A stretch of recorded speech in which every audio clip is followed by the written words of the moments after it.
Caribbean সাগর। এই Caribbean সাগর এটা আবিষ্কার করেছিল কলম্বাস, এরপরে আমেরিকা আবিষ্কার হলো। এবং এখানে যে দেশগুলো এখন আপনি পাবেন, ডোমিনিকা প্রজাতন্ত্র, বাহামা দ্বীপপুঞ্জ, বারমুডা, তারপরে হচ্ছে কিউবা, হাইতি, পুয়ের্তো, হ্যাঁ, তারপরে Saint Kitts and Nevis, Saint Vincent and Grenadine, Saint Lucia, হ্যাঁ, এগুলো পাবেন আপনারা। ত্রিনিদাদ অ্যান্ড টোবাকো, এই রাষ্ট্রগুলো এখানে পাবেন। তাহলে এটা হচ্ছে কানাডা, এটা হচ্ছে যুক্তরাষ্ট্র, এটা হচ্ছে মেক্সিকো, এটা মেক্সিকো সাগর, এটা হচ্ছে ক্যারিবিয়ান সাগর, এগুলো আমরা পরে দেখব। এটা হচ্ছে দক্ষিণ আমেরিকা মহাদেশ, এটা হচ্ছে আফ্রিকা মহাদেশ, এটা হচ্ছে ইউরোপ। এই যে দেখেন মেরিডিয়ান সি, ভূমধ্যসাগর এখান দিয়ে এসে আটলান্টিকে আসলো। তাহলে এই সাগর আটলান্টিকে আসলো। তাহলে আমরা যদি বলি যে ভূমধ্যসাগর কোন মহাসাগরে অবস্থিত, তাহলে আমরা কিন্তু সহজেই উত্তর দিতে পারবো, এটা আটলান্টিক মহাসাগরে অবস্থিত। এই যে দেখেন, এই হচ্ছে আটলান্টিক মহাসাগর। আমরা আটলান্টিক মহাসাগর সম্পর্কে যে তথ্যগুলি নিব, দেখেন এটি দ্বিতীয় বৃহত্তম মহাসাগর, অর্থাৎ প্রশান্ত মহাসাগর ছিল লার্জেস্ট, আমরা এটা দেখতেছি সেকেন্ড লার্জেস্ট। এর গভীরতম স্থানের নাম হচ্ছে পুয়ের্তো রিকো, একটু আগে দেখিয়েছি, আবার দেখাবো। পুয়ের্তো রিকো, এটি ইংরেজি বর্ণ এস আকৃতির, অর্থাৎ আটলান্টিক মহাসাগর দেখতে ইংরেজি বর্ণ এস আকৃতির। এই যে আমরা আবার রিভিউ করছি, সরি, আবার আর রিভিউতে একই কথা, রিটেন্ডেন্সি হয়ে গেল। এটা এস। তাহলে পরীক্ষায় যদি আসে নিম্নের কোন মহাসাগরটি এস আকৃতির, তাহলে আপনি দিতে পারবেন আটলান্টিক মহাসাগর। আসেন আমরা আটলান্টিক মহাসাগরের পরবর্তী বিষয়গুলোতে যাই। ভারত মহাসাগর, ওয়াও, ভারত মহাসাগর, এই হচ্ছে ভারত মহাসাগর, ইন্ডিয়ান ওশিয়ান, ভারত মহাসাগর। এদিকে আফ্রিকা মহাদেশ, এটা এশিয়া, এটা অস্ট্রেলিয়া বা ওশেনিয়া, এটা ইউরোপ। আমরা এখানে দেখতে পাচ্ছি ভারত মহাসাগর। মনের মতো করে দেখেন, মনের মাধুরী মিশিয়ে দেখেন। আজকে দেখে যে লাভবান হচ্ছেন, এইভাবে লাভবান হওয়া বই পড়ে সম্ভব না। কারণ আপনারা ডিসপ্লে দেখতেছেন, এই যে স্লাইড শো দেখতেছেন, এতে আপনারা খুবই উপকৃত হবেন বলে আমি আশাবাদী। আমরা ইন্ডিয়ান ওশিয়ান সম্পর্কে কিছু জানি।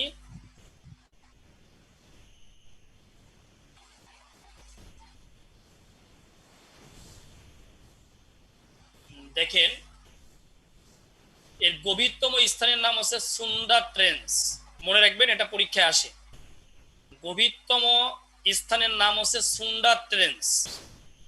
এই মহাসাগরে আরব সাগর, লোহিত সাগর, বঙ্গোপসাগর, পারস্য উপসাগর, এডেন উপসাগর এই মহাসাগরে অবস্থিত। আমরা আবার একটু ব্যাকে গেলে এই বিষয়গুলো দেখতে পাবো, আমরা ব্যাকে গিয়ে এই বিষয়গুলো দেখতে পাবো। এই হলো ইন্ডিয়ান ওশিয়ান। আমরা এদিকটাতে গেলে এটা দেখতে পাবো বঙ্গোপসাগর, এটা এটা বঙ্গোপসাগর। এদিকে গেলে আমরা দেখবো আরব সাগর, আরব সাগর, এটা বঙ্গোপসাগর। হ্যাঁ, এরপরে আমরা এদিকে যদি যাই তাহলে দেখবো এটা লোহিত সাগর। এখানে গেলে দেখবো পারস্য উপসাগর, এই যে এটা পারস্য উপসাগর, ওটা না, এই যে এটা, এই যে অংশ, এই যে আকাশী কালারের অংশটা। আমি প্রথমেই বলছি পানি যেখানে সেখানে আকাশী কালার দেখবেন, স্কাই কালার।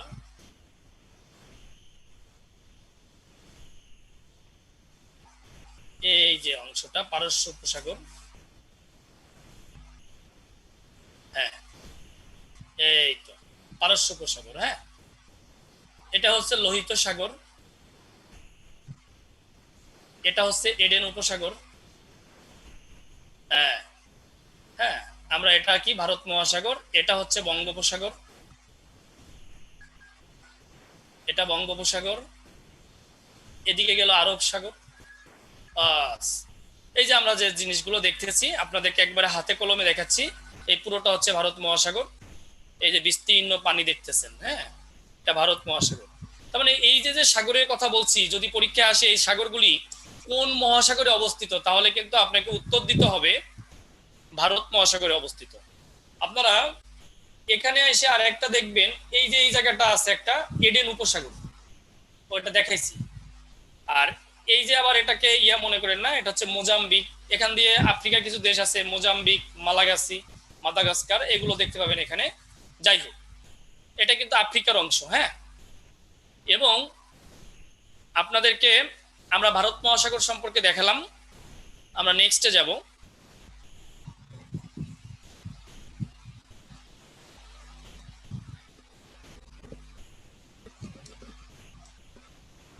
আবার দেখতেছি এটা যারা লিখতে পারেন নাই, গভীরতম স্থান সুন্দারটেন্স লিখে নেন।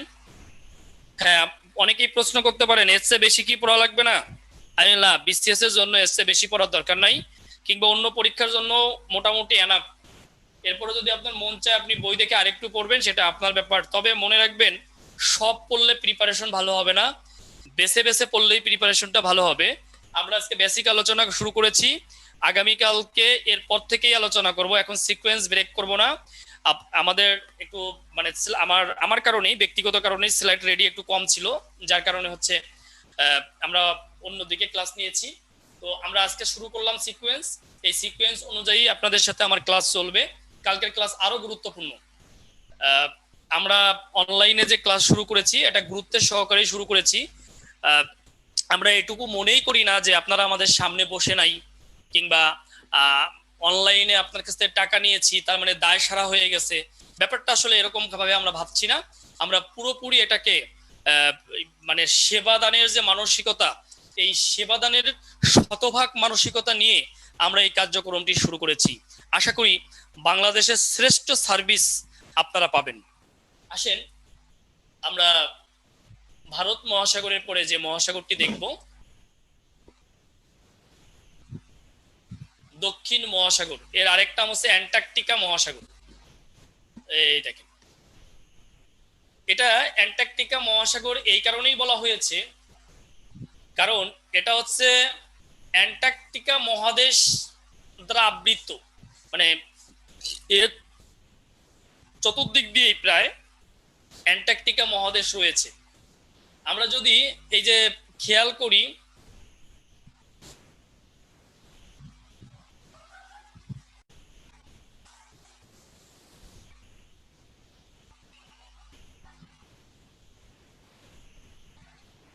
এটা অ্যান্টার্কটিকার ইমেজ হয় নাই। আচ্ছা আচ্ছা, সমস্যা নাই। আমরা মানচিত্র দেখে নিব যে পুরো দক্ষিণ, অর্থাৎ দক্ষিণ মেরুর চতুর্দিকে যে অংশটা, সেটা হচ্ছে অ্যান্টার্কটিকা মহাদেশ। আমরা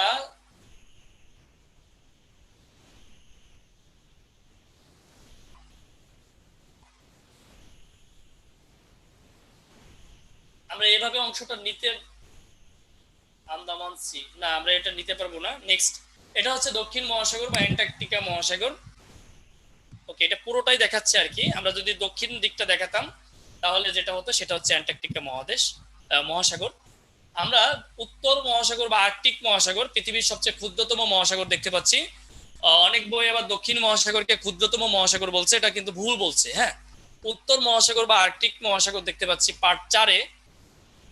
এই যে দেখেন আর্কটিক ওশিয়ান, এই যে আর্কটিক ওশিয়ান, এটা হলো নর্থ পোল, মানে উত্তর মেরু। আমরা আপনাকে প্রথমে যে মানচিত্র দেখিয়েছি, বলেছিলাম উত্তর মেরু, এটাই হচ্ছে উত্তর মেরু।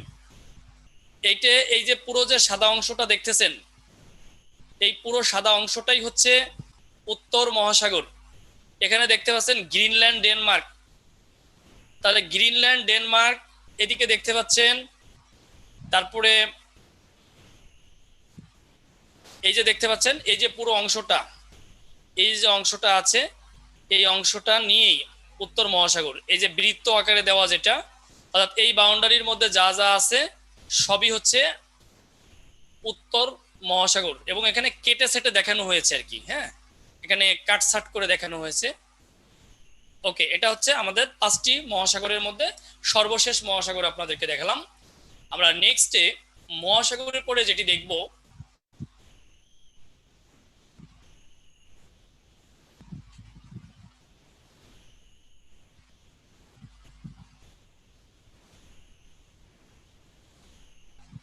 আচ্ছা, এটা আমরা আহ, উত্তর বা আর্কটিক মহাসাগরের গভীরতম স্থানের নাম ইউরেশিয়ান বেসিন, এটা লিখে রাখবেন। এর গভীরতম স্থানের নাম হচ্ছে ইউরেশিয়ান বেসিন, এটা লিখে রাখেন, ইউরেশিয়ান বেসিন। এর গভীরতম স্থানের নাম ইউরেশিয়ান বেসিন। আমরা নেক্সটে এবার সাগরের কাছে চলে যাব। আসেন একটু, ওয়াও, কেউ যাও, ছেলেরা খুশি হবে, মেয়েদের খুশি হওয়ার কোনো কারণ নাই, কিন্তু সবাই খুশি হওয়ার কারণ আছে। কারণ দেখেন, আপনি কল্পনায় চিন্তা করেন যে এর মধ্যে পা ডুবিয়ে আপনি দাঁড়িয়ে আছেন এবং আপনার হাতের স্পর্শে এই আপনি আপনার হাতের স্পর্শে পানি নিয়ে খেলছেন। একটু সবাই একটু ক্লাস করার ফাঁকে একটু ভাবেন না যে পা ডুবিয়ে আছেন এখানে আর হাতে পানি নিয়ে খেলছেন, কিংবা ওনাকে দিচ্ছেন, ছিটিয়ে দিচ্ছেন। হ্যাঁ, ছেলেদের কথা বলছি। যাই হোক, দেখেন, ওয়াও। তো আমরা সাগর, এটাও বিস্তীর্ণ, 3 দিকে বা 4 দিকে বিস্তীর্ণ জলরাশি, কিন্তু মহাসাগরের তুলনায় ছোট হয় সাগরটা। আমরা সাগর সম্পর্কে এখন কিছু আলোচনা করব। আমরা প্রথমেই যে সাগরটি দেখব এর নাম হচ্ছে দক্ষিণ চীন সাগর। দক্ষিণ চীন সাগর। তো এই যে যে আমরা দেখতে পাচ্ছি, এই যে যে অংশটা আমরা দেখতে পাচ্ছি,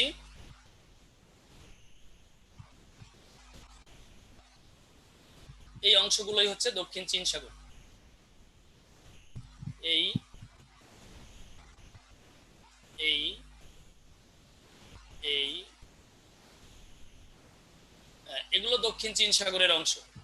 তো এটা নিয়ে আসলে মানে অনেক সমস্যা চলছে। আপনারা জানেন এখানে স্প্রাটলি দ্বীপপুঞ্জ নিয়ে যথেষ্ট বিবাদ রয়েছে 6টি দেশের মধ্যে। এখানে চীন একক আধিপত্য বিস্তার করতে চায়, আবার কোনো কারণ ছাড়াই মার্কিন যুক্তরাষ্ট্র এখানে এসে প্রেশার ক্রিয়েট করতে চায়। আবার এখানে দক্ষিণ পূর্ব এশিয়ার যে দেশগুলো রয়েছে, ফিলিপাইন, হ্যাঁ, তারপরে আবার চীনের সাথে যেটা রয়েছে তাইওয়ান, এদিকে ব্রুনাই রয়েছে, এই দেশগুলো এর মালিকানা দাবি করে স্প্রাটলি দ্বীপপুঞ্জের। এই যে আমরা স্প্রাটলি আইল্যান্ড যেটা চিহ্নিত করেছি এখানে দেখা যাচ্ছে, এটা হচ্ছে স্প্রাটলি আইল্যান্ড, এটা নিয়ে বিরোধ রয়েছে। তাহলে পরীক্ষায় যদি আসে স্প্রাটলি আইল্যান্ড বা দ্বীপপুঞ্জ, আইল্যান্ডস বা দ্বীপপুঞ্জ কোন সাগরে অবস্থিত, তাহলে আমরা উত্তর দিব দক্ষিণ চীন সাগরে অবস্থিত। আমরা খুব সহজেই এই উত্তরটি দিতে পারতেছি, দক্ষিণ চীন সাগরে অবস্থিত, এবং এটা হচ্ছে পৃথিবীর বৃহত্তম সাগর। তাহলে পরীক্ষায় যদি আসে পৃথিবীর বৃহত্তম সাগরের নাম কি, তাহলে আপনি উত্তর দিবেন দক্ষিণ চীন সাগর। আমরা নেক্সট যাচ্ছি, ভূমধ্য সাগর। একটু আগে যদিও দেখিয়েছি, এই যে দেখেন, এটা আপনার বাউন্ডারি দেওয়াই আছে, এই যে দেখেন, ইতালি এই রাষ্ট্রটা আপনারা সবাই চিনেন, এই যে ভূমধ্য সাগরের মধ্যে দেখতেছেন। এবং ইতালির মধ্যে আরো 2টা রাষ্ট্র আছে, হ্যাঁ, যেটা হচ্ছে সান মেরিনো এবং ভ্যাটিকান সিটি, যেটা আমরা এখানে দেখাতে পারছি না, পরে পরবর্তী ক্লাসগুলোতে দেখাবো। এই হচ্ছে দেখেন মেরিডিয়ান সি।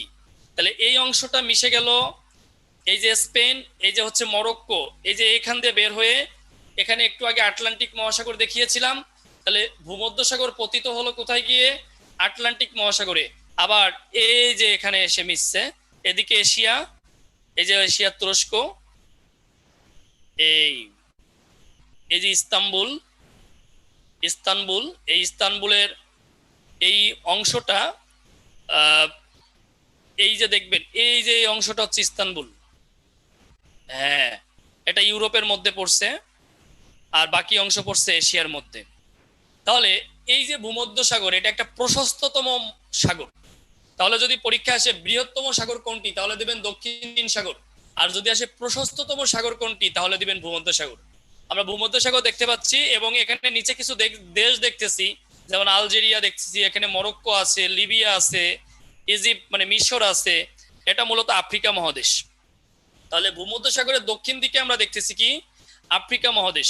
ভূমধ্য সাগরের উত্তরে কি দেখতেছি আমরা, ইউরোপ মহাদেশ দেখতেছি। ভূমধ্য সাগরের এই পূর্ব দিকে কি দেখতেছি, তুর্কি দেখতেছি, মানে এশিয়া মহাদেশ দেখতেছি। ভূমধ্য সাগরের এইদিকে কি দেখছি, আটলান্টিক মহাসাগর দেখতে পাচ্ছি। এগুলো খুবই কাজে লাগবে আপনার এই বেসিক। আস্তে আস্তে আমরা যখন ওয়ার্ল্ড পলিটিক্স এর মধ্যে ঢুকবো, জিও পলিটিক্স এর মধ্যে ঢুকবো, এটা মারাত্মক কাজ করবে। আজকে যারা ক্লাস করেনি তাদের কিন্তু এটা লস হবে। ঠিক আছে, আসেন আমরা ভূমধ্য সাগর পরে একটা গভীরতম সাগর আমরা দেখব, যেটা একটু আগে যেটি নাম নিয়েছিলাম তার নাম হচ্ছে ক্যারিবিয়ান সি। ওয়াও, এই যে আমরা বলছিলাম ক্যারিবিয়ান সির তীরে যে দেশগুলোর কথা বলেছিলাম, এই যে দেখেন Jamaica, Haiti, Dominican Republic, Puerto.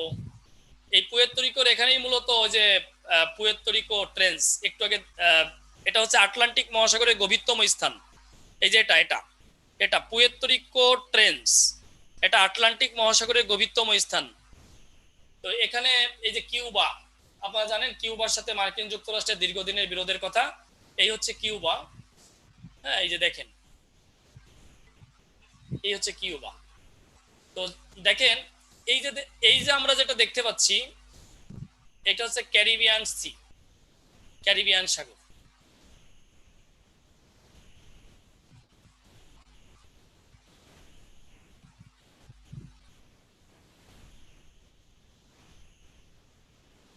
Caribbean সাগর, ওয়াও। এটা হচ্ছে পৃথিবীর গভীরতম সাগর। যদি পরীক্ষায় আসে পৃথিবীর গভীরতম সাগরের নাম কি, তাহলে উত্তর দিবেন ক্যারিবিয়ান সাগর। এখানেই কলম্বাস আসছিল এবং এটি আবিষ্কার করলো এই যেটাকে বলা হয় পশ্চিম ভারতীয় দ্বীপপুঞ্জ, ওয়েস্ট ইন্ডিজ। ওয়েস্ট ইন্ডিজ আমরা দেখি ক্রিকেট খেলে, এটা কিন্তু একটা মানে ইউনিয়ন, অর্থাৎ একটা দেশ না, কিন্তু এখানে 13টি স্বাধীন দেশ আছে। এই 13 দেশ থেকেই কিন্তু প্লেয়ার নিয়ে খেলে। ওয়েস্ট ইন্ডিজ কোনো নির্দিষ্ট কোনো দেশ না, ওয়েস্ট ইন্ডিজ হচ্ছে 13টা দেশের সমষ্টি, 13টি স্বাধীন দেশের সমষ্টি, যেটা হচ্ছে পশ্চিম ভারতীয় দ্বীপপুঞ্জ। তাহলে আপনারা উত্তর দিবেন ক্যারিবিয়ান সি হচ্ছে গভীরতম সাগর। হ্যাঁ, গভীরতম। আচ্ছা, আমরা ক্যারিবিয়ান সাগরের পরে যাব, ক্যারিবিয়ান সির পরে যাব বাল্টিক সাগর। এই হচ্ছে বাল্টিক সাগর, এই যে এখানে স্টপ, আর যাব না আমরা এখানে। এটাই আমরা, এটাই হচ্ছে বাল্টিক সাগর। এটা কেন দেখালাম, এটাই হচ্ছে ক্ষুদ্রতম সাগর, বাল্টিক সাগর। তো এই যে বাল্টিক সাগরের তীরে আমরা পর্যায়ক্রমে দেখাবো। দেখেন এই যে ফিনল্যান্ড, এই যে সুইডেন, এই যে সুইডেন, এগুলো আমরা অবশ্য পরবর্তী ক্লাসগুলোতে দেখাবো। এখন দেখিয়ে আপনাদের এই যে ফিনল্যান্ড, হ্যাঁ, আমরা এখন আসলে এগুলো নিয়ে আলোচনা করতে চাচ্ছি না। এই যে হচ্ছে লাটভিয়া, এটার নাম হচ্ছে লাটভিয়া, এটার নাম হচ্ছে লিথুনিয়া। হ্যাঁ, আমরা এভাবে চিহ্নিত করে পৃথিবীর সবগুলো দেশ আপনাদেরকে পর্যায়ক্রমে দেখাবো। অপেক্ষা করতে হবে, অর্থাৎ মানচিত্রের ক্লাসগুলি আপনাকে ধৈর্য সহকারে করতে হবে। এই যে এই দেশটার নাম এস্তোনিয়া, এটাও দেখায় দেন, এই এস্তোনিয়া। হ্যাঁ, এই তিনটাকে বলা হয় বাল্টিক রাষ্ট্র। আর এই তিনটা ব্যতীত মোট 9টা আছে বাল্টিক অঞ্চলের রাষ্ট্র। যদি বলে বাল্টিক রাষ্ট্র কয়টি, তাহলে 3টি, এস্তোনিয়া, লাটভিয়া, লিথুনিয়া। আর যদি বলে বাল্টিক অঞ্চলের রাষ্ট্র কয়টি, তাহলে 9টি। 9টির মধ্যে দেখবেন ফিনল্যান্ড আছে, আইসল্যান্ড নাই, Norway, Denmark, Finland, Denmark, Sweden, এরপরে হচ্ছে জার্মানি পাবেন, এই যে ডেনমার্ক আছে, জার্মানি পাবেন, এই স্লাইডে নাই, আমরা পর্যায়ক্রমে দেখাবো। এই যে এটা জার্মানি পাবেন, পোল্যান্ড পাবেন, আর পরের অংশে গিয়ে রাশিয়া পাবেন। রাশিয়া এখানে নাই, কিছু অংশ আছে, রাশিয়া পাবেন। আমরা এগুলো পড়াবো, অর্থাৎ এর আলোচনা আছে সামনে, তখন আমরা পড়াবো। আমি মূলত এই আপনাকে এই ছোট সাগরটি দেখানোর জন্য এখানে এনেছিলাম, যার নাম হচ্ছে বাল্টিক সাগর। তাহলে আমরা কিছু সাগর দেখলাম, এছাড়াও অনেক সাগর রয়েছে। আমরা যে সাগরগুলি দেখা দরকার সেগুলি দেখলাম। আমরা এখন যাব উপসাগরে। উপসাগরে, আহা, সাগরের পানি কাছে টানে আমাদেরকে নাকি, এমন জীবন কে না চায়। অবশ্যই ক্যাডার হওয়ার পর প্রিয়তমা বা প্রিয়তমকে নিয়ে আমরা উপসাগরে যাব নাকি? আমরা না, আপনারা উপসাগরে যাবেন। এই যে দেখেন, হোয়াট ফিলিংস, ওয়াও। আসেন, উপসাগর সম্পর্কে আমি আপনাদেরকে একটু বলি। একটু আগে মহাসাগর এবং সাগর সম্পর্কে বলেছিলাম, এটা 3 দিকে বা 4 দিকে বিস্তীর্ণ জলরাশি, কিন্তু উপসাগর হচ্ছে 3 দিকে স্থল, একদিকে জল। আই রিপিট, 3 দিকে স্থল, একদিকে জল, তাকে বলা হয় উপসাগর। কখনো কখনো সেটা 4 দিকে স্থল এরকম হতে পারে, তবে উপসাগরকে আমরা একটাকে বলেছি বে, BAY। উপসাগরের একটাকে আমরা বলবো বে, BAY, বে। উপসাগরের একটাকে বলবো বে, আর একটাকে বলবো গাল্ফ, GULF। এই বেটা হচ্ছে ক্ষুদ্র আকার, মানে অপেক্ষাকৃত ছোট, সেগুলো হচ্ছে বে। আর বৃহত্তম উপসাগর যেগুলি, সেগুলি হচ্ছে গাল্ফ। আর এর চেয়ে ছোট যেগুলো হচ্ছে খাদের মতো, সেগুলোকে বলা হয় ফরজেন। তাহলে আমরা দেখতে পাচ্ছি একটা উপসাগরকে দেখতে পাচ্ছি বে, একটা গাল্ফ, এটা বড়, এটা ছোট। এরপরে এর চেয়েও যেটা, মানে যেটাকে বলা হয় খাদের মতো বলা হয় যেগুলোকে, সেগুলো হচ্ছে ফরজেন। তাহলে আমরা একটু উপসাগরে আলোচনায় যাচ্ছি। আসেন, আমরা প্রথমে যে উপসাগরটিকে দেখব সেটি হচ্ছে মেক্সিকো উপসাগর। আমরা একটু আগে মেক্সিকো রাষ্ট্র দেখাইছিলাম, এই যে এখন স্পষ্ট দেখেন, এই যে যে অংশটু, এই এই পুরো অংশটা হচ্ছে মেক্সিকো। এই যে,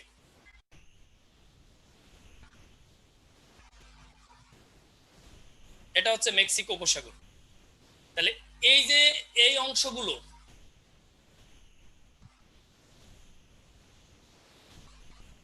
এই যে মার্কিন যুক্তরাষ্ট্রের অংশ, এগুলো এই এখান থেকে টান দেন, এই যে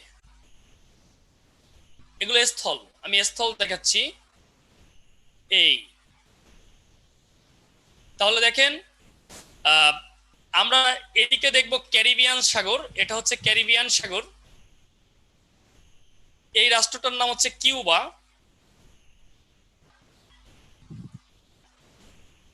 এটা কিউবা।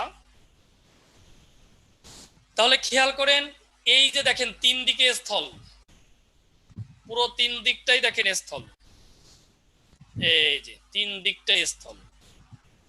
এই যে একদিক দিয়ে বের হয়ে গেছে, এটা মিশছে হচ্ছে ক্যারিবিয়ান সাগরে, আবার এখান দিয়ে মিশে গেছে, পাশাপাশি এখান দিয়ে গেছে আটলান্টিক মহাসাগরে। দেখতে পাচ্ছেন, এটা হচ্ছে মেক্সিকো উপসাগর।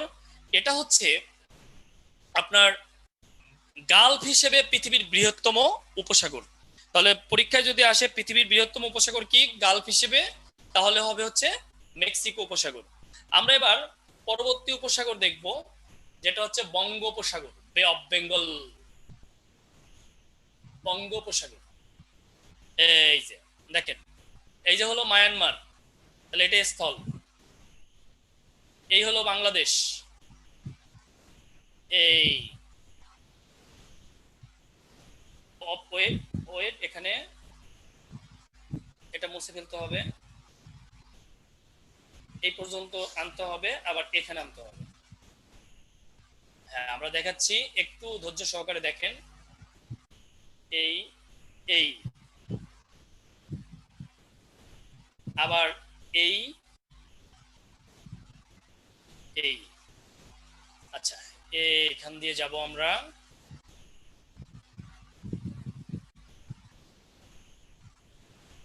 এই, আচ্ছা, এটুকু মিশিয়ে দেই। হ্যাঁ, আচ্ছা দেখেন, এই হচ্ছে বাংলাদেশ, আমার সোনার বাংলা। এই হচ্ছে ভারত, না এই যে এই অংশটা ভারত। আমরা এই যে এখান দিয়ে দেখবো, এই যে ভারতের অংশ দেখা যাচ্ছে, এই যে দেখা যাচ্ছে, অর্থাৎ আমাদের 3 দিকেই ভারত রয়েছে, আমাদের 3 দিকেই ভারত রয়েছে। আর একদিকে রয়েছে বঙ্গোপসাগর। এই বঙ্গোপসাগর যেদিকে রয়েছে, এখানে রয়েছে আন্দামান নিকোবর দ্বীপপুঞ্জ। এখন দেখেন, ভূ রাজনৈতিক ভাবে আমাদের দুর্বলতা দেখেন, এই জায়গাটার, এই জায়গাটা দখলে হচ্ছে ভারতের। অর্থাৎ এটার পরিচালনা, এটা আন্দামান নিকোবর দ্বীপপুঞ্জ, এটা হচ্ছে ভারতের। এবং আমাদের সকল জাহাজ চলাচল করে, খাদ্য সামগ্রী থেকে শুরু করে যা কিছু আমাদের এদেশে পৌঁছায় সব এখান দিয়ে এখানে ঢুকে, অর্থাৎ এই দক্ষিণ দিক দিয়ে এখানে আসে। এখন ভূরাজনৈতিক ভাবে আমরা এতটাই দুর্বল, এই জায়গাটা যদি কোনো কারণে ভারত বন্ধ করে দেয় তাহলে আমাদের না খেয়ে মরতে হবে। এটা বন্ধ করে দিলেই শেষ, আমরা এটা বন্ধ করলেই শেষ। এটা হচ্ছে বে অফ বেঙ্গল, বঙ্গোপসাগর। এই যে তিন দিকে স্থল, একদিকে বের হয়ে গেছে, তাহলে বের হয়ে কোথায় গেছে? ওই যে আগে দেখিয়েছি ইন্ডিয়ান ওশিয়ান, ভারত মহাসাগর। তাহলে এদিকে পাবো আমরা ভারত মহাসাগর। তাহলে তিন দিকে স্থল, একদিকে জল। তাহলে বে হিসেবে বৃহত্তম উপসাগর হচ্ছে বঙ্গোপসাগর। বে হিসেবে আবার যদি বলি এশিয়ার বৃহত্তম উপসাগর, তাহলেও বলবো কি বঙ্গোপসাগর। আমরা বঙ্গোপসাগরের পরে চলে যাব সবচেয়ে এই মুহূর্তে আলোচিত যে উপসাগর, পার্সিয়ান সি বা পারস্য উপসাগরের কাছে আমরা চলে যাব, যেটা সবসময় এখানে হট একটা অবস্থায় রয়েছে, আলোচিত একটি উপসাগর।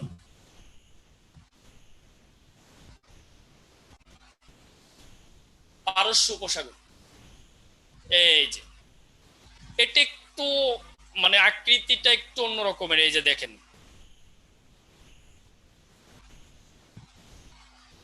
পার্সিয়ান সি, এখানে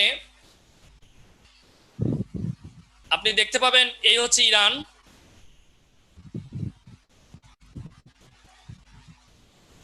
এই যে হচ্ছে United states of Arab Emirates, এই সাদা অংশ পুরোটাই এই যে পর্যন্ত। হ্যাঁ, এই হলো ইরান থেকে এই যে United states of Arab Emirates, এটা যে পৃথক হয়ে গেল গিয়ে এখানে, এটা হলো গালফ অফ ওমান, অর্থাৎ ওমান উপসাগর। এই অংশটা হচ্ছে ওমান উপসাগর। তাহলে পার্সিয়ান সি কোন উপসাগরে গিয়ে মিশলো? ওমান উপসাগরে। এখানে হরমুজ প্রণালী, এটা আমরা আজকে দেখাবো না, এটা নেক্সটে দেখাবো। তো এখানেই সবচেয়ে উত্তপ্ত একটা অবস্থা সৃষ্টি হয়েছে, আপনারা দেখেছেন বিগত দিনগুলোতে। এই যে পারস্য উপসাগর, মূলত এটা চারদিকেই আমরা দেখতে পাচ্ছি স্থল বেষ্টিত, তবে একদিক দিয়ে বের হয়ে গেছে যেটা মিশছে ওমান উপসাগরে। এদিকে ইরান আর ইউনাইটেড আরব আমিরাটস বিভক্ত হয়েছে, পারস্য উপসাগর মিলিত হয়েছে ওমান উপসাগরের সাথে। আমরা এই দিকে গেলে আবার এই যে হলো ইরাক, এই রাষ্ট্রটার নাম হচ্ছে ইরাক। এটা হচ্ছে কুয়েত, কুয়েত। এটা হচ্ছে এই পুরো অংশটা কিন্তু ইরান, এই যে দেখতে পাচ্ছি ইরান। আবার এই যে বাহরাইন, এগুলো আমরা যদিও পরবর্তীতে দেখাবো। এই যে কাতার, এই যে পুরো যে অ্যাশ কালারটা দেখতেছেন না, এটা হচ্ছে সৌদি আরব। এই পুরোটা সৌদি আরব, এর রাজধানী এই যে রিয়াদ, অর্থাৎ সৌদির রাজধানী রিয়াদ এই অংশে, এই দিকে। তাহলে আমরা এতক্ষণ দেখলাম পারস্য উপসাগর। তো এটা গুরুত্বপূর্ণ আপনাদের জন্য, পারস্য উপসাগরটা, এটা একটু দেখবেন। কারণ কখনো কখনো এই ভৌগোলিক বিবরণ আসতেই পারে যে এই দেশটা কোন উপসাগরের তীরে, যে বাহরাইন আসলো কোন উপসাগরের তীরে, তখন কিন্তু আপনি সহজেই দিতে পারবেন পারস্য উপসাগর। আসেন আমরা উপসাগর থেকে মানে আস্তে আস্তে আমরা ন্যারো জায়গায় যাচ্ছি। প্রথমে সরু মানে বিস্তীর্ণ প্রশান্ত মানে মহাসাগরে ছিলাম, তারপরে সাগরে আসলাম, তারপরে উপসাগরে আসলাম, এখন আমরা খালে চলে আসলাম। খাল আপনারা চিনেন, ওপারেতে তুমি আর এপারেতে আমি। এই যে দেখেন খালপাড়টা কিন্তু হেভি মজার, যারা গ্রামে বড় হয়েছেন তারা এটা খুব ভালো বুঝবেন। এই যে ঝোপঝাড়, এইদিকে এইদিকে ঝোপঝাড়। আগে ছোটবেলায় খালপাড়ে এখানে বসে বসে মাছ ধরতাম বড়শি দিয়ে, কি যে ফিলিংস, এখানে নৌকায় ঘোরা অনেক ফিলিংস। আচ্ছা, তো এই খাল সম্পর্কে আপনাদেরকে বলবো, এটা আপনার বাড়ির পাশে ছোট ছোট খাল সম্পর্কে বলবো না, আমরা তিনটা বড় ধরনের খাল নিয়ে কথা বলবো, আন্তর্জাতিক খাল নিয়ে। নাম্বার ওয়ান, সুয়েজ খাল। আমরা সুয়েজ খালের অবস্থানটা আগে একটু দেখি। এই হলো সুয়েজ খাল, এই যে অংশটা দেখতে পাচ্ছেন, এই যে এই যে না, নো নো, আমরা একটু আগে দেখিয়েছি এটা হলো লোহিত সাগর, এটা লোহিত সাগর। এই নীল কালারের এটা হচ্ছে লোহিত সাগর।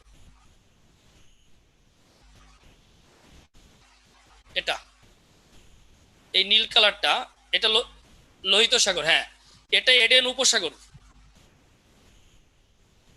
হ্যাঁ, এই যে এটা হচ্ছে সুয়েজ খাল, এই যে সুয়েজ খাল। এটা এটা হচ্ছে আফ্রিকা মহাদেশ, এটা হচ্ছে এশিয়া মহাদেশ, এটা হচ্ছে ইউরোপ মহাদেশ। এই যে সুয়েজ খাল আমরা আপনাদেরকে চিহ্নিত করলাম। আসেন সুয়েজ খাল সম্পর্কে আমরা একটু তথ্য নেই।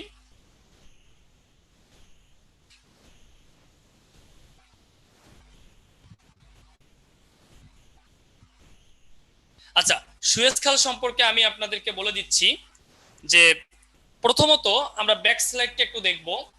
সুয়েজ খাল নিয়ে আসতে পারে এটি কোথায় কোথায় সংযুক্ত হয়েছে।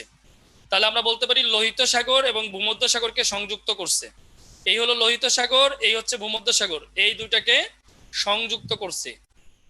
তাহলে আমরা সহজেই বলতে পারি সুয়েজ খাল কি কি করছে। এই যে ভূমধ্য সাগর আপনাদেরকে বিস্তীর্ণ দেখিয়েছিলাম আগে, এই ভূমধ্য সাগর এবং এই লোহিত সাগরকে সংযুক্ত করেছে। এটি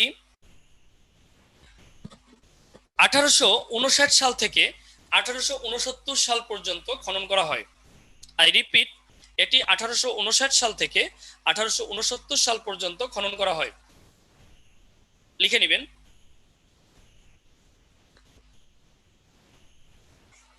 1859 সাল থেকে 1869 সাল পর্যন্ত এটি খনন করা হয়। 36তম বিসিএস আসছিল সুয়েজ খাল চালু হয় কবে?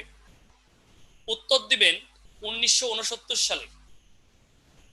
সুয়েজ খাল চালু হয় 1969 সালে। 1969 সালে। গুরুত্বপূর্ণ তথ্য হচ্ছে এই খালটি মিশর, এই যে এই অংশটা হচ্ছে মিশর, এই যে যে রাষ্ট্রটা দেখতেছেন এটা হচ্ছে মিশর। এই খালটি মিশর 1956 সালে জাতীয়করণ করে। এই খালটি মিশর 1956 সালে জাতীয়করণ করে। অনেকবার পরীক্ষা আসছে, এই খালটি মিশর 1956 সালে জাতীয়করণ করে। 1956 সালে জাতীয়করণ করে। তারপরে লিখবেন এ সময় মিশরের প্রেসিডেন্ট ছিলেন জামাল আবদেল নাসের। এ সময় মিশরের প্রেসিডেন্ট ছিলেন জামাল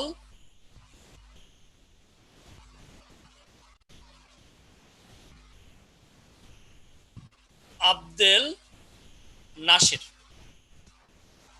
এ সময় মিশরের প্রেসিডেন্ট ছিলেন জামাল আবদেল নাসের।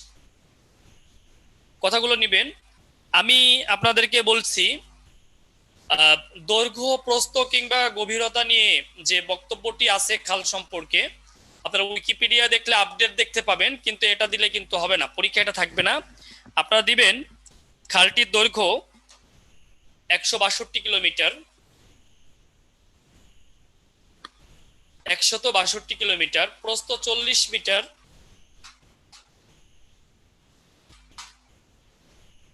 গভীরতা 10 মিটার। দৈর্ঘ্য 162 কিলোমিটার, প্রস্থ 40 মিটার, গভীরতা 10 মিটার।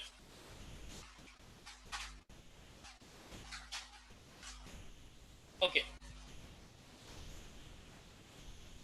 সুয়েজ খাল সম্পর্কে আমরা এই তথ্যটুকু জানলে চলবে। সুয়েজ খালের পরে আমরা যে খালটি দেখব সেটি হচ্ছে পানামা খাল। পানামা, এই হচ্ছে পানামা একটা রাষ্ট্র। হ্যাঁ, এটা হচ্ছে প্রশান্ত মহাসাগর, আগেই আপনাদেরকে দেখিয়েছি প্রশান্ত। এটা হচ্ছে আটলান্টিক, এটা আটলান্টিক, এটা ক্যারিবিয়ান, পুরোটা না। আচ্ছা যাক, পুরোটাই মহাসাগর, এর মধ্যে একটা সাগর আর কি। আমরা এই যে যে জায়গাটা দেখতেছি এখান দিয়ে একটা টান দিব, এই এই এই হচ্ছে পানামা খাল। এই যে আমরা পানামা খালটা দেখালাম, এটা হলো দক্ষিণ আমেরিকা মহাদেশ। এই পুরোটা, এই পুরোটা হচ্ছে দক্ষিণ আমেরিকা মহাদেশ।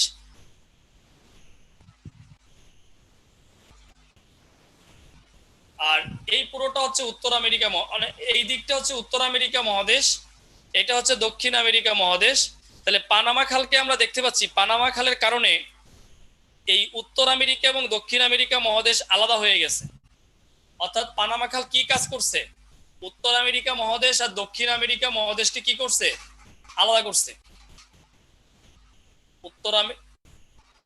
এটা উত্তর আমেরিকা, এটা দক্ষিণ আমেরিকা, এই দুইটাকে কি করছে, আলাদা করে দিয়েছে, আলাদা করে দিয়েছে। তাহলে যোগ করছে কাকে, আটলান্টিক মহাসাগর আর প্রশান্ত মহাসাগরকে।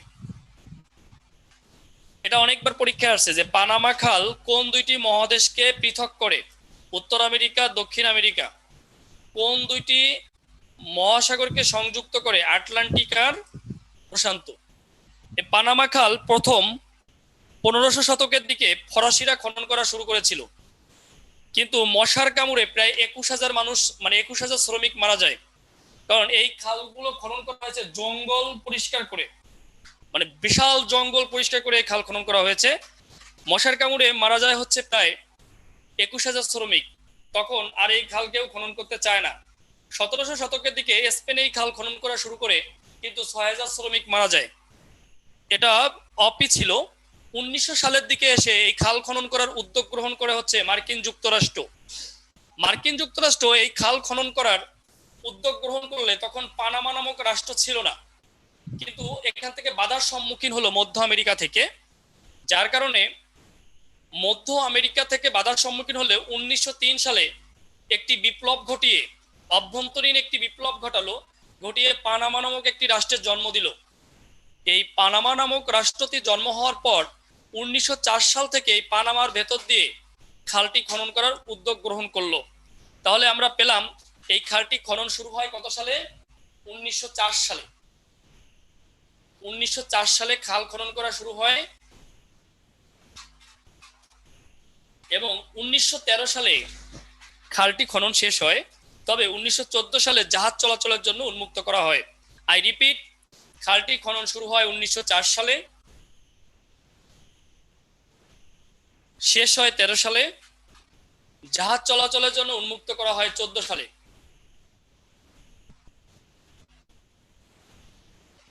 তাহলে এই পানামা খালের দৈর্ঘ্য হচ্ছে 81 কিলোমিটার। আপনারা এটার আপডেট করবেন না, কারণ এটা বিভিন্ন পার ভেঙে সংস্কার করে এই তথ্যগুলো বিভিন্ন সময় আসে, বাট আমরা এটা দিব না। 81 কিলোমিটার হচ্ছে দৈর্ঘ্য, প্রস্থ হচ্ছে 91 মিটার, প্রস্থ হচ্ছে 91 মিটার, গভীরতা হচ্ছে 14 মিটার। দৈর্ঘ্য 81 কিলোমিটার, প্রস্থ 91 মিটার, গভীরতা হচ্ছে 14 মিটার। পানামা খাল শেষ, আমরা পানামা খাল সম্পর্কে জানলাম। এখন আমরা দেখব গ্র্যান্ড খাল। সবচেয়ে প্রাচীন খাল হচ্ছে গ্র্যান্ড খাল। এই যে আমরা দেখতে পাচ্ছি, যেটা চীনে অবস্থিত, এই যে বেইজিং,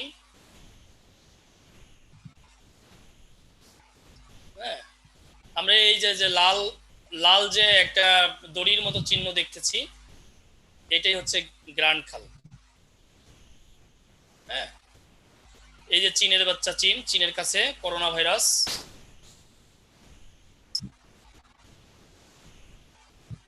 এখানে আমরা হাংসু পাবো।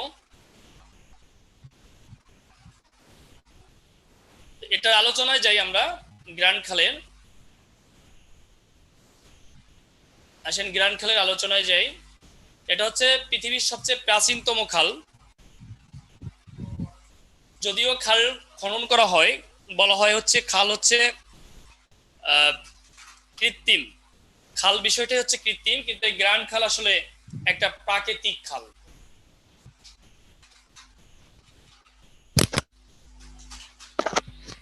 স্লাইডটা নাই, একটা স্লাইড আছে তো, লাস্ট একটা স্লাইড আছে। ইয়েস, এটি পৃথিবীর প্রাচীনতম খাল। খালটির দৈর্ঘ্য হচ্ছে 1770 কিলোমিটার। সবচেয়ে দীর্ঘতম খাল।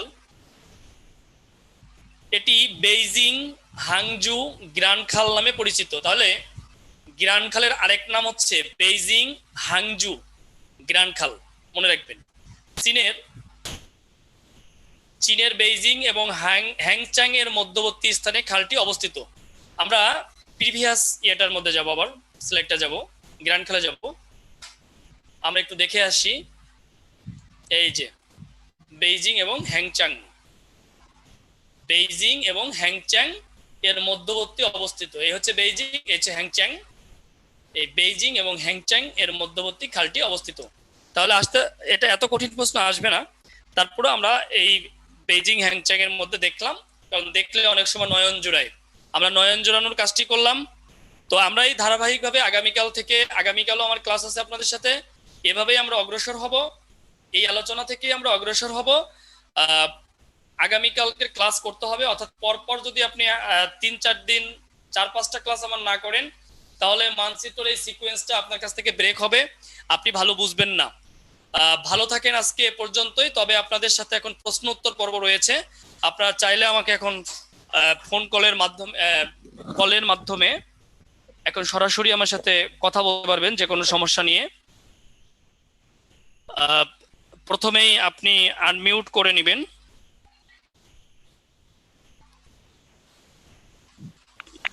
আসসালামু আলাইকুম স্যার।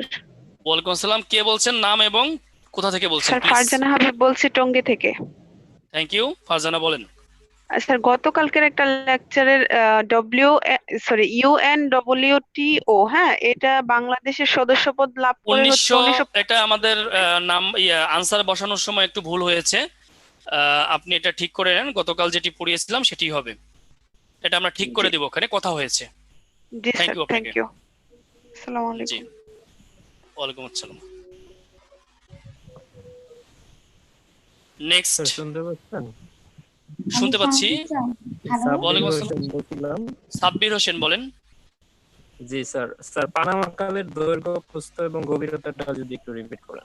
81 কিলোমিটার দৈর্ঘ্য, 91 মিটার প্রস্থ, 14 মিটার গভীরতা। 81, 91, 14, কিলোমিটার। 81 কিলোমিটার। না মিটার? কিলোমিটার ভাই, মিটারে তো দৈর্ঘ্য হয় না, এটা তো বুঝতেই পারতেছেন। 81 কিলোমিটার, 91 মিটার।